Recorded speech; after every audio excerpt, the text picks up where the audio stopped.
Hello children, the next topic is the Anglo-Maratha War. Mumbai was the western Indian center of the British trade, but the surrounding areas were under the control of the Marathas, due to which the British were not able to establish their control. After Mysore, the Marathas were the only power left to challenge the British authority. The British were trying to interfere in the internal affairs of the Marathas. Unfortunately, in the third battle of Panipat in 1761, the Maratha power was crushed by Abdali. After the death of the able Maratha ruler Madhav Rao, Raghunath Rao, the uncle of the minor ruler, staked his claim for the throne. Nana Fadnavis and other Maratha Sardars, the Bhosle, Gaikwad, Sindhia and the Holkars, did not support him. Raghunath Rao entered into a treaty with the British and got their support. In this way, the British got a chance to interfere in the internal affairs of the Marathas. In 1775, the first Anglo-Maratha War was fought. This war remained indecisive as all the Maratha powers fought unitedly, and for nearly 20 years peace was maintained. So students, Mumbai का जो western area था वहां पर British trade बहुत अच्छे से चल रहा था, लेकिन उसके आसपास के जो एरियाज थे वहां पर मराठा जो थे उनका ही कंट्रोल था और अंग्रेज वहां पर अपना मोनोपोली अपना नहीं कर पा रहे थे. तो इसके पश्चात मैसूर के पश्चात जो मराठों की जो चुनौती थी जो उनके लिए सिर्फ एक ही थी, वो थे मराठा. अंग्रेज चाहते थे कि वो इंटरनल अफेयर्स जो हैं उनमें इंटरफियर करें, लेकिन वो नहीं कर पा रहे थे.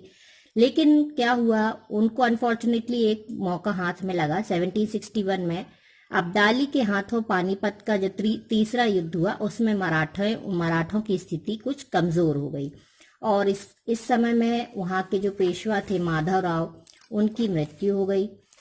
तो उनका जो चाचा थे रघुनाथ राव, उन्होंने अपना जो थ्रोन था उसके लिए अपना दावा किया कि हम अब इसके उत्तराधिकारी और हम अब इस नवाब बनेंगे, राजा बनेंगे.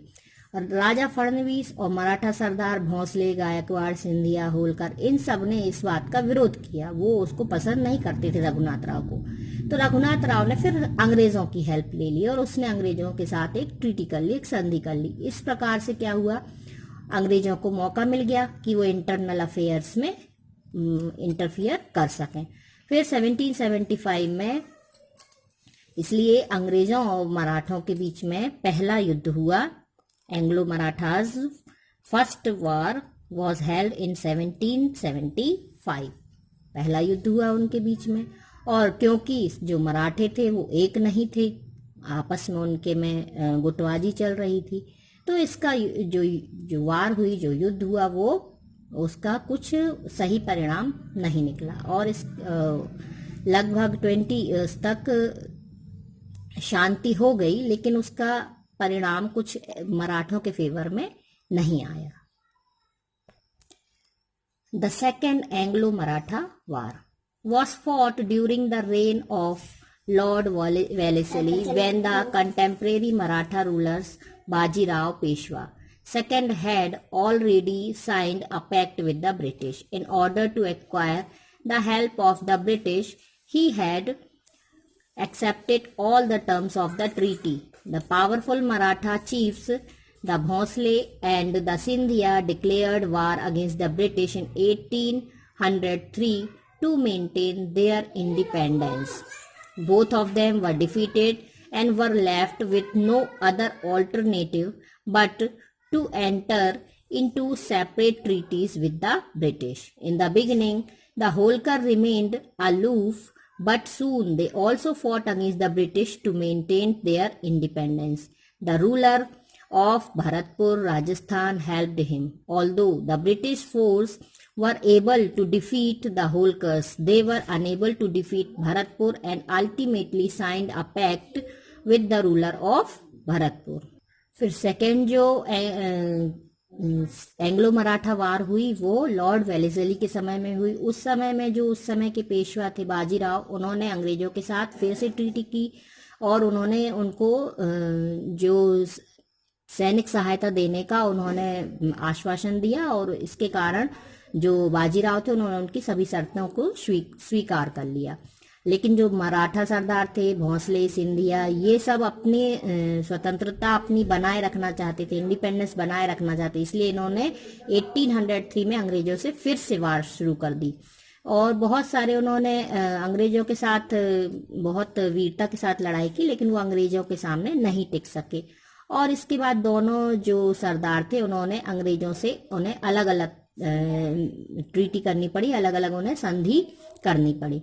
शुरू में जो था होलकर जो थे वो इस वार से अलग रहे, लेकिन जल्दी ही उन्होंने भी युद्ध शुरू कर दिया। वो भी उन्हें भी समझ में आ रहा था कि अंग्रेज धीरे धीरे पूरी तरह से हमारे ऊपर कंट्रोल कर रहे हैं। तो राजस्थान के भरतपुर के राजा जो थे उन्होंने होलकर का साथ दिया। हालांकि अंग्रेजों के सामने होलकर भी नहीं टिक पाया और उन्होंने उनको भी पराजित कर दिया, और लेकिन फिर भी वो भरतपुर को नहीं जीत सके। भरतपुर के राजा ने, क्योंकि उनका तो होलकर को तो उन्होंने हरा दिया लेकिन वो भरतपुर को नहीं जीत सके, और लास्ट में फिर अंग्रेजों ने उनसे फिर पीस ट्रीटी कर ली कि चलो अब युद्ध नहीं करेंगे। Lord Wellesley, the third and the last Anglo-Maratha War was fought during the reign of Lord Hastings 1817 to 1818. The Peshwas had already signed subsidiary alliance with the British, but in 1817 the British resident started putting pressure on the Peshwas to sign a new subsidiary alliance and the his position as the leader of the Maratha Federation. The Peshwa Bajirao II, angered by the continuous interference by the British, declared war on them. The Bhosle and the Holkar also declared war against the British. The British defeated the Holkars, the Bhosles and the Peshwas in separate wars. A portion of the Peshwa's territory was given to the descendants of Shivaji at Satara, and rest was acceded to the British Empire. The other Maratha chiefs, Bhosle, Holkar, Sindhia and the Gaikwad, were brought under the suzerainty of the British. Thus, after defeating the Marathas, the British became a paramount power in India. Year 1817 to 1818 में Lord Hastings का समय था। उस समय में जो पेशवा थे उन्होंने अंग्रेजों के साथ संधि कर चुके थे, लेकिन 1817 में ब्रिटिश रेजिडेंट ने फिर से नई संधि करने के लिए उन पर प्रेशराइज किया उनको, और साथ में उनको ये भी प्रेशराइज किया कि वो मराठा का जो नेतृत्व है, मराठा संघ का जो नेतृत्व है उसे वो छोड़ दें। तो पेशवा बाजीराव जो थे वो गुस्सा हो गए, उन्होंने इसमें लगातार वो इंटरफियर कर रहे थे तो वो उनसे नाराज हो गए अंग्रेजों से, फिर से उन्होंने युद्ध छेड़ दिया। इसमें फिर से युद्ध शुरू हो गया। तो भोसले, होलकर, ये सारे लोगों ने भी युद्ध की घोषणा कर दी। अलग अलग सभी लोगों ने अलग अलग तरह से लड़ाइयां लड़ी। सेना में भोसले, होलकर और पेशवा जो थे वो हार गए। पेशवा के जो राज्य थे, मतलब उनके वंशज थे शिवाजी को सतारा दे दिया गया। सिर्फ वो एक ही भाग था जो शिवाजी को दिया गया, बाकी सारा उन्होंने अपने अंग्रेजी राज्य में मिला लिया।